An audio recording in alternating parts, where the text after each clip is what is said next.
नमस्कार। ज्योतिषीय श्रृंखला की इस कड़ी में आपका हार्दिक स्वागत है।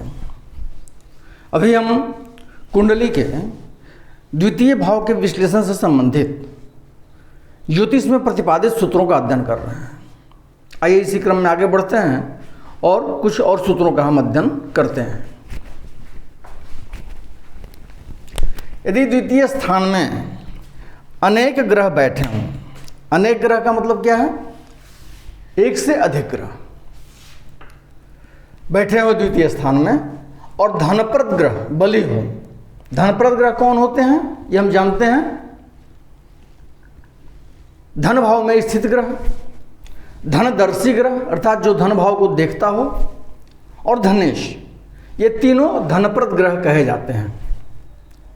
तो क्या कहा जा रहा है कि यदि द्वितीय स्थान में अनेक ग्रह बैठे हों अर्थात एक से अधिक ग्रह बैठे हों और धनप्रद ग्रह बली हों, या स्वगृही, उच्च राशिस्थ या मित्र गृही हों, तो जातक जीवन भर धनी रहता है।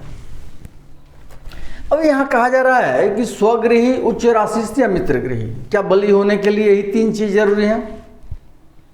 तो ऐसी बात नहीं है। जैसा कि हम जानते हैं कि प्रत्येक ग्रह को 24 प्रकार का बल प्राप्त होता है। उनमें स्वगृही होना, उच्च राशिस्थ होना या मित्र गृही होना भी होता है।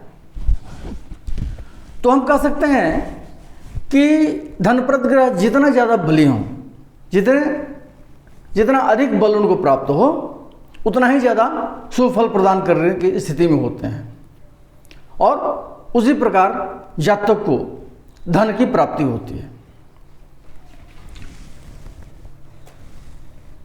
यदि धनेश तृतीयेश के साथ लग्न में बैठे तो जातक को भाई का या भाई के माध्यम से धन प्राप्त होता है।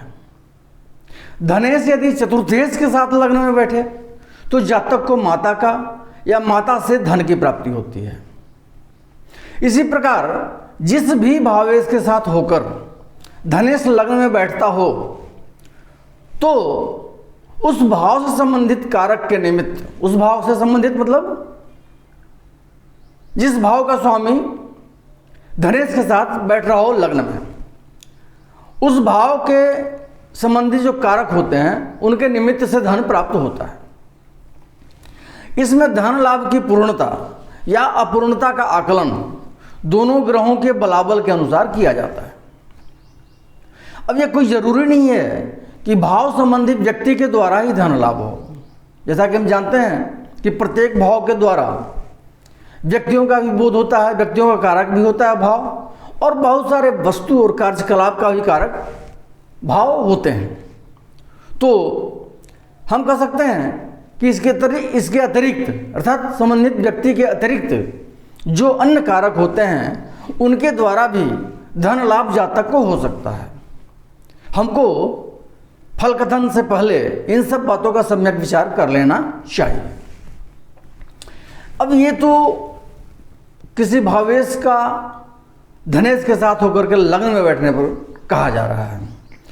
अगला सूत्र में कहा जा रहा है कि जिस किसी भी भाव में धनेश और लग्नेश दोनों एक साथ बैठे हों, कुंडली के किसी भी भाव में, तो जिस भाव में बैठ रहे हों धनेश और लग्नेश दोनों एक साथ, तो उसी भाव संबंधी कार्य, उसी भाव मतलब जिस भाव में धनेश और लग्नेश बैठ रहे हों, उसी भाव संबंधी कार्य और जो बातें उस भाव से विचारी जाती हैं उनमें से एक या अधिक कारकों के माध्यम से जातक को धन की प्राप्ति होती है।